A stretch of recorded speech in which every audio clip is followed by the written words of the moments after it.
ဗရိတ်မှုနဲ့ပတ်သက်လို့ရာဇသက်ကြီးပုံမှန်306မှာဘယ်လိုပြဋ္ဌာန်းထားပါသလဲအားလုံးပဲမင်္ဂလာပါကျွန်တော်ကတော့ LLB ခုမြန်မာလောကကတရားလွတ်တော်ရှိနေဦးစံမင်းဦးဖြစ်ပါတယ်ကျွန်တော်လောကအနေနဲ့အများပြည်သူတို့သိထားတဲ့ဥပဒေဆိုင်ရာကိစ္စရပ်များကိုဆွေးနွေးမျှဝေပေးလျက်ရှိပါတယ်ဗရိတ်မှုနဲ့ပတ်သက်လို့ရာဇသက်ကြီးပုံမှန်306မှာဘယ်လိုပြဋ္ဌာန်းထားသလဲဆိုရင်ပုံမှန်ခွဲပေါင်း3ခုနဲ့ပြဋ္ဌာန်းထားတာရှိပါတယ်ပုံမှန်ခွဲ1မှာဘယ်လိုပြဋ္ဌာန်းထားသလဲဆိုရင်ညီသူမဆိုပုံမှန်ခွဲ2နှစ်3တို့ပါဗရိတ်မှုမှတပါဗရိတ်မှုကျူးလွန်လျင်ထောင်ဒဏ်20ဖြစ်စေ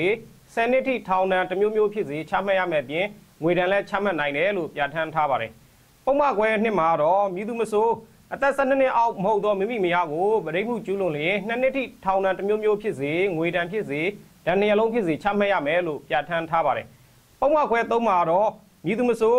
အသက်12နှစ်အောက်မျိုးသမီးကိုဗရိတ်မှုကျူးလွန်လျင်ထောင်ဒဏ်တစ်သက်ဖြစ်စေထောင်ဒဏ်20ဖြစ်စေချမှတ်ရမယ်လို့ပြဋ္ဌာန်းထားပါတယ်။ဒါကြောင့်မို့လို့မိမိမယားလည်းမဟုတ်ဘူးအသက်12နှစ်အောက်လည်းမဟုတ်သူကိုဗရိတ်မှုကျူးလွန်မယ်ဆိုရင်တော့ထောင်ဒဏ်20ဒါမှမဟုတ်10နှစ်ထိထောင်ဒဏ်တစ်မျိုးမျိုးချမှတ်ခံရနိုင်တဲ့အပြင်ကိုငွေဒဏ်လည်းချမှတ်ခြင်းကိုခံရနိုင်ပါတယ်။သက်12နှစ်အောက်မျိုးသမီးကိုဗရိတ်မှုကျူးလွန်မယ်ဆိုရင်တော့ထောင်ဒဏ်20ဒါမှမဟုတ်ထောင်ဒဏ်တစ်သက်